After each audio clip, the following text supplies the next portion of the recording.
굿모닝 사랑하는 성도 여러분, 오늘도 좋은 아침입니다. 지난 주일날 우리 피크닉을 통해서 모든 성도들이 한 가족처럼 정말 한 식구가 되어서 함께 교제하면서 또 아이들 뛰어노는 모습을 보면서 너무나 기쁘고 행복했습니다. 오늘도 우리에게 주신 이 선물과 같은 하루를 통해서 우리의 영이 살아나고 또 하나님의 회복을 이루어가는 그런 여정이 되기를 축복합니다. 말씀을 깨닫게 하시는 성령님을 의지해서 이 시간 주님 앞에 나갈 때 오늘도 그리스도의 평화를 경험하시는 모든 성도님들 되시기를 바랍니다. 오늘 우리에게 주시는 말씀은 욥기 26장 6절에서 14절까지의 말씀입니다. 네, 함께 읽겠습니다. 하나님 앞에서는 스올도 벗은 몸으로 드러나며 멸망도 가림이 없음이라. 그는 북쪽을 허공에 펴시며 땅을 아무것도 없는 곳에 매다시며 물을 빽빽한 구름에 싸시나 그 밑에 구름이 찢어지지 아니하느니라. 그는 보름달을 가리시고 자기의 구름을 그 위에 펴시며 수면의 경계를 그으시니 빛과 어둠이 함께 끝나는 곳이니라. 그가 꾸짖으신즉 하늘 기둥이 흔들리며 놀라느니라. 그는 능력으로 바다를 잔잔하게 하시며 지혜로 라합을 깨뜨리시며 그의 입김으로 하늘을 맑게 하시고 손으로 날렵한 뱀을 못지르시나니 보라, 이런 것들은 그의 행사의 단편일 뿐이요 우리가 그에게서 들은 것도 속삭이는 소리일 뿐이니 그의 큰 능력의 우레소리를 누가 능히 헤아리랴. 믿음이라는 것, 그리고 신앙을 가지고 살아간다는 것은 내가 아는 하나님의 지식의 분량에 따라 결정이 됩니다. 그리고 그 하나님에 대한 선지식은 내가 하나님을 경험하는 방법이 무엇이었느냐에 따라서 영향을 받게 됩니다. 그래서 욥이 경험한 하나님과 욥의 친구들이 경험한 하나님은 이미 다른 곳에서 출발을 하고 있는 것입니다. 우선적으로 욥의 친구들은 욥의 고난을 겪어보지 못한 상태에서 욥의 고난을 주시는 하나님을 계속해서 묘사를 하고 있고, 욥은 자신의 고난에서 얻는 경험을 토대로 하나님을 묘사하고 있기 때문에 욥의 상태를 직접 겪지 않았던 친구들과 욥은 이제 더 이상 대화의 진전을 보이지 못하게 됩니다. 서로 다른 영역에서 자신의 경험으로 대화를 하고 있기 때문이죠. 친구들이 묘사하는 하나님은 오래전부터 오랜 시간에 걸쳐서 조상들을 통해서 입에서 입으로 전해왔던 그들의 지혜가 모아져서 정리된 하나님의 모습입니다. 물론 그것도 참 귀하고 중요한 것입니다. 그런데 내가 그렇게 지식으로 배운 하나님을 실제의 삶에서 경험을 통해서 검증하는 단계를 거치는 것이 또한 중요합니다. 그 이유는 나의 독특한 성품과 기질과 삶의 상황에 따라서 세밀하게 역사하시는 하나님을 깨달을 수 있기 때문이죠.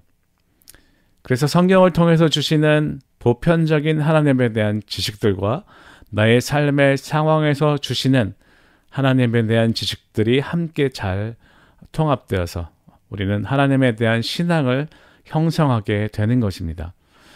그렇게 형성된 신앙과 나의 성품과 기질이 함께 어우러져 신앙인의 모습을 갖게 됩니다. 하나님을 덜 경험했을 때 가지고 있던 거칠고 모난 성품은 하나님을 더 경험해 갈수록 다듬어지고 부드러워지는 것이죠. 자신이 하나님을 깊이 안다고 생각하면서 여전히 말로 사람을 힘들게 하고 거친 표현들을 하고 있다는 것은 아직 하나님의 성품을 깊이 경험하지 못한 사람이라고 볼 수도 있겠습니다. 한번 은혜 받은 것으로 사람은 결코 성숙해질 수 없습니다. 우리가 예배 시리즈에서 이야기하는 것처럼 몇 번 받았던 은혜의 기억으로 내가 마치 성숙해진 것처럼 생각을 한다면 그것은 아직도 여전히 하나님을 잘 모르는 것이라고 볼 수도 있겠습니다. 이번 주에는 욥이 꽤 긴 시간에 걸쳐서 자신이 알고 있는 하나님에 대해서 묘사를 하고 있습니다. 그리고 동시에 인간에 대해서도 꽤 자세히 묘사를 하고 있습니다. 하나님과 인간의 모습을 다 같이 생각한다는 것은 참 중요합니다.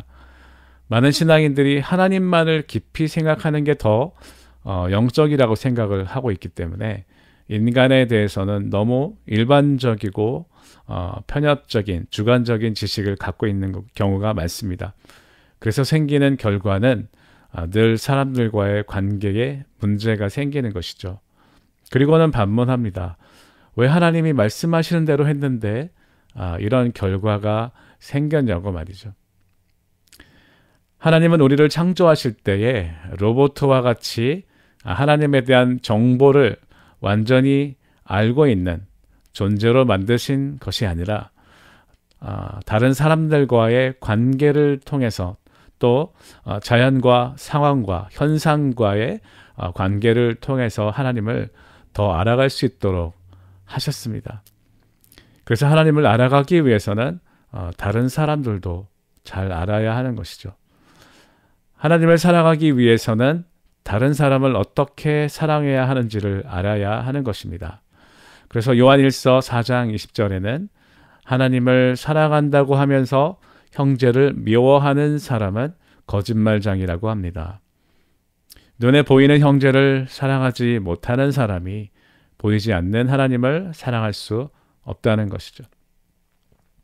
지금 내가 형제를 사랑할 수 없다면 그것은 내가 알고 있는 하나님에 대한 지식을 점검해 봐야 하고 내가 가진 신앙을 한번 의심해 봐야 하는 것입니다. 그리고 그것을 검증하는 과정은 바로 우리가 만나게 되는 대부분의 고난의 시간에서 겪게 된다는 것이죠. 욥은 지금 그런 시간을 통과하고 있습니다. 그리고 계속해서 하나님에 대한 지식과 인간에 대한 지식을 쏟아내면서 갈등을 하고 있는 것이죠. 사랑하는 성도 여러분, 베드로후서 3장 18절에서는 오직 우리 그리스도의 은혜와 그를 아는 지식에서 자라가라고 말씀하십니다. 호세아 4장 3절에서는 여호와를 힘써 알아야 한다고 하고 6절에서는 내 백성이 지식이 없어서 망한다고 했습니다. 요한복음 17장 3절에서는 유일하신 참 하나님과 그의 보내신 자 예수 그리스도를 아는 것이 바로 영생이라고 하셨습니다. 즉 영원한 삶을 사는 것은 하나님에 대한 지식이 있을 때 가능합니다.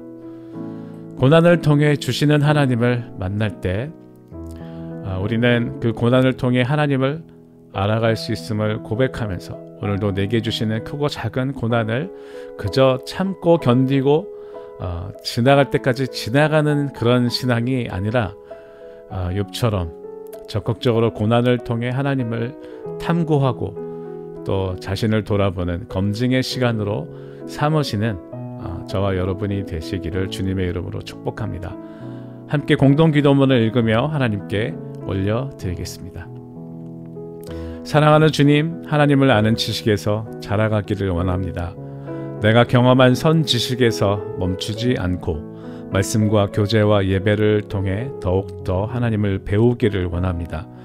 동시에 우리에게 주시는 치열한 삶의 현장 속에서 또한 우리가 만나게 되는 크고 작은 고난들을 통해서 나의 자금을 발견할 뿐 아니라 하나님이 얼마나 크신지를 더욱더 힘써 알아가는 우리 모두가 되기를 진심으로 원하고 바라고 기도합니다.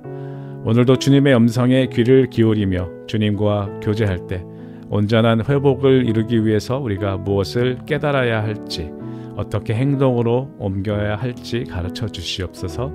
예수 그리스도의 이름으로 간절히 기도드립니다. 아멘. 오늘도 우리에게 살아가기 좋은 날, 하나님을 알아갈 수 있는 날을 선물로 주셨습니다. 주님을 사모할 수 있는 마음을 주시는 성령님께 감사를 드리며 모든 성도님들의 삶에 그리스도의 회복이 이루어지며 자데카, 샬롬, 토브가 회복되는 하루가 되시길 진심으로 바랍니다. 사랑합니다.